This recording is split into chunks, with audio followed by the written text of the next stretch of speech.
Welcome back to another Animal Crossing video. Today I wanted to work on room design, so we're playing the Happy Home Paradise DLC.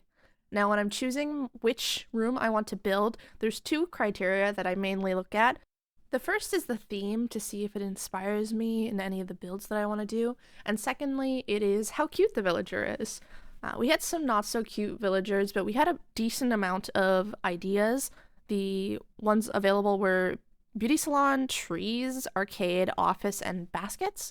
I was leaning more towards the office and baskets one, but I decided to go with the office just because I thought I had a lot of good furniture items that would go with this vacation space. And I thought it would be fun to do a remote work from home build just because I haven't done something like that before. I chose one of the smaller maps and I went immediately inside because the focus on this build is going to be the inner space. And I was so excited to open up all of the items and see what Sydney has given us to work with. Immediately upon seeing this room partition, I already know that I want to compartmentalize this space just because it is quite small.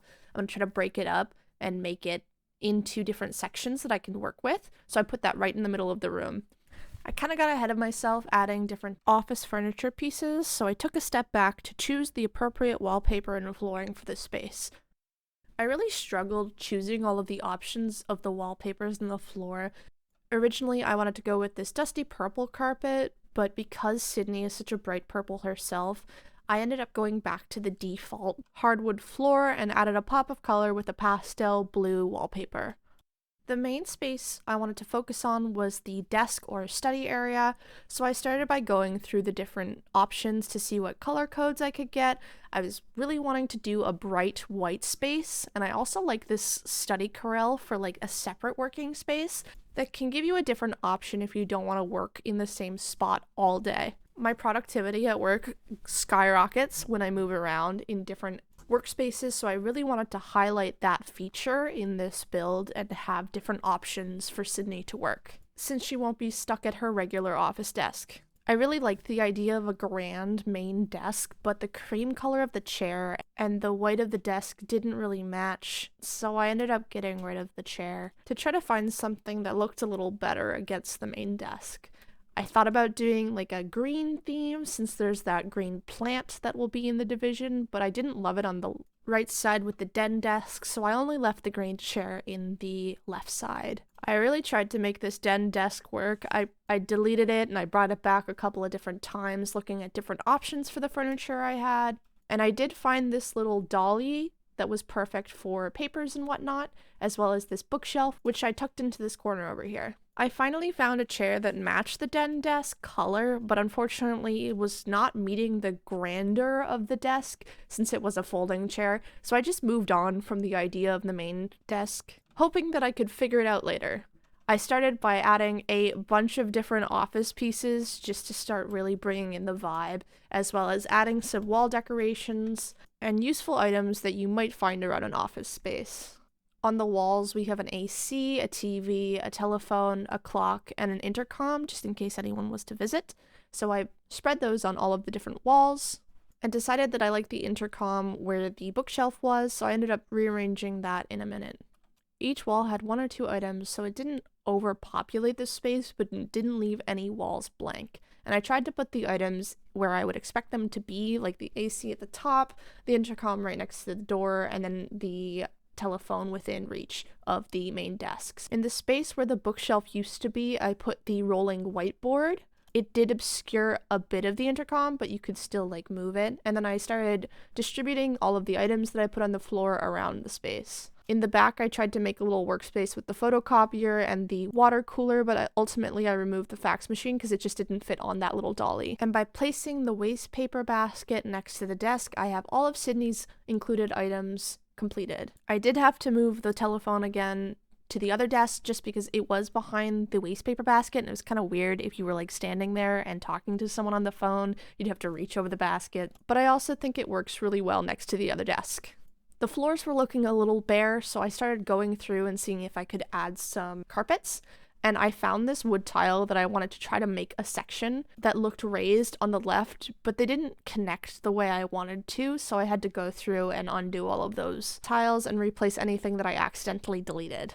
I did keep the circle carpet under the main desk space, and I also liked the placement of the water cooler near the middle, so I come back to that idea later on in the video. I eventually found a big enough carpet that I could use to subsection the space better. I don't love the pattern, but it was fine for what I wanted to do, and I went back to the small rug and decided to add a little pop of color with the blue, especially since the white rug was looking a little dusty next to the bright white desk. Here I'm just trying to add some more surfaces that I can use to add different layers to the design, and I also decided to include more greenery because I didn't want that one partition to be the only plant. I also wanted to add that bright fluorescent light in the middle because what's an office without a fluorescent light? I wanted to include a formal outfit just in case Sydney had to take a Teams call and wasn't wearing the appropriate clothes for the business meeting, so I threw that on the wall as a last-minute resort. Now that most of the main pieces had been decided, I wanted to add some clutter around the room, so I added this stack of books that hasn't been sorted into the bookcase yet, and this cream and sugar set in case Sydney ever wanted to make a coffee. Of course, I also had to add a coffee mug, and I went through the different styles. I thought a regular mug on the desk would look cute, so I moved the desktop over to make space for the cup. After looking at it for a second, I thought the desktop wasn't going to fit this space, and maybe a mobile laptop would work better, since it would give Sydney the freedom to move around or go outside if they didn't want to stay at the main desk. Also, who brings a desktop to a resort? She definitely traveled here with a laptop, and I love the look of the little spreadsheet on the screen. So make sure when you're designing rooms, you always look at those custom options because it just fits this theme so well. The placement of the water cooler was really cool in the middle of the room because if there were multiple people working out of this site, it was more of a central area, which is kind of where people tend to gravitate when they're chatting. After moving the water cooler, I wanted to fill up some of those empty spaces. I found this box of office supplies, which was perfectly on theme, and I tried to add an espresso maker, but I didn't have any large surfaces that could accommodate the size of the machine, so I ended up getting rid of that, and I just went with the smaller coffee design. I wanted to fill the gap between the printer and the desk, but I didn't like the height of the bookshelf since it matched the desk height too closely, so I did end up putting the water cooler back in the corner, but it ended up working out fine because the height of the bookshelf was almost perfect for that partition. I was really struggling to find something to fit on this little table, so I ended up going back to the original coffee design and leaving it at that. I was pretty happy with the room, and I wanted to make sure Sydney looked comfortable at the desks since the chair and the desk didn't really match. But first, I needed to give her a little makeover to make sure that she actually looked like she was ready to do business.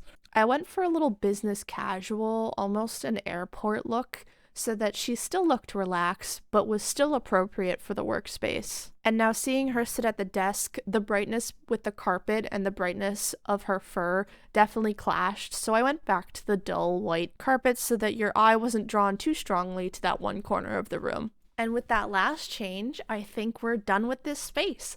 I think it's super cozy. I like that there's a lot of space that you can move around, but it's not super open. And there is a little bit of clutter for visual interest, but it's not super distracting so you can get your work done. With the inside all finished, now it's time to tackle the outside. And I wasn't exactly sure how I wanted to build this, but I did know that I wanted to have a workspace outside that Sydney could take advantage of when the weather was nice. I started by adding some trees because I wanted to close the area a little bit so it didn't feel like a random island floating in the middle of nowhere, and I added a bunch of different variants of white flower that I could spread around and make the property feel like it's being cared for. I put the trees near the back of the property because they are such a large item that I didn't want to block any of the visual space where I could put a lot of different items, and I ended up running out of areas that I wanted to put these trees, so I got rid of the rest since I wasn't going to be using them. I also wanted to add a rock because I thought it just added to the natural landscape, and then I started to spread out those flowers so they wouldn't be too concentrated in one area. I was very vigilant not to put too many of the same flower too close together, and after spreading the flowers out so much, I decided that I needed more, so I added a couple extra of my favorite variant of flower. Once I was happy with the balance of nature and the base landscape, I decided to work on my office idea and make sure that there was a cohesive workspace outside for Sydney to use. I placed this off to the left so it wouldn't get in the way of the path towards the door, and I went with an idea of function over fashion, so I have a foldable table and a foldable chair just in case it started to rain and everything needed to be brought inside. Because I don't have a lot of furniture items for the outdoor spaces, I decided to go back to some of my tried and true methods, including the log stool and bucket. I then added some of the items that I wanted to add initially to the inside space but couldn't find a place for, including this blueprint. I thought the bucket on the right side of the house wasn't tall enough for that space, so I found a vase that would add some more visual vertical interest and decided that the line of items looked too suspicious and tried to offset that by taking one of the flowers and moving it closer to the path. I ended up really liking this because it started to make a nice curved area towards the door, which I further emphasized later on. I thought it would be fun to add different sizes of trees, so I added some potted plants, but I didn't want it to be too natural, so I added this pile of cardboard boxes. I don't know. I wasn't exactly sure what I was thinking there. Maybe an Amazon delivery package or something. Maybe some office supplies that just couldn't be stacked inside. But I liked the height of the boxes and decided to match that on the left side with a much taller plant.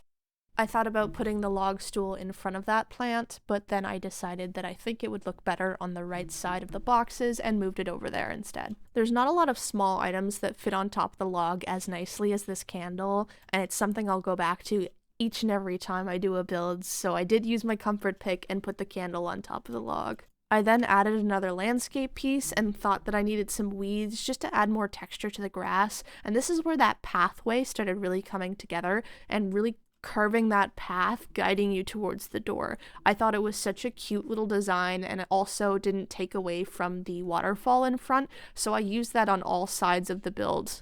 This gave it a really nice grown in look, but still very manicured with all of the other plants around. And to balance it all out, I did add one more rock in the corner. I did think this build was missing one really important thing, which was stepping stones, but unfortunately, I'm not allowed to use custom designs in Happy Home Paradise, which is so sad. So I do think that this build is missing something, but I did end up liking it in the end. I wanted to take a look inside one last time and make sure Sydney was happy with the space before calling it done, and I am really happy with this build. I thought it turned out really cute. Although this is an edited, cut down version, it did take me about an hour to figure out all of the little details, and like I said earlier, I spent so much time fiddling with the wallpaper and flooring to try to find the right vibes, but I think I found something that I really liked, so thank you for coming along with me on this little build journey. And I hope you also like what I created.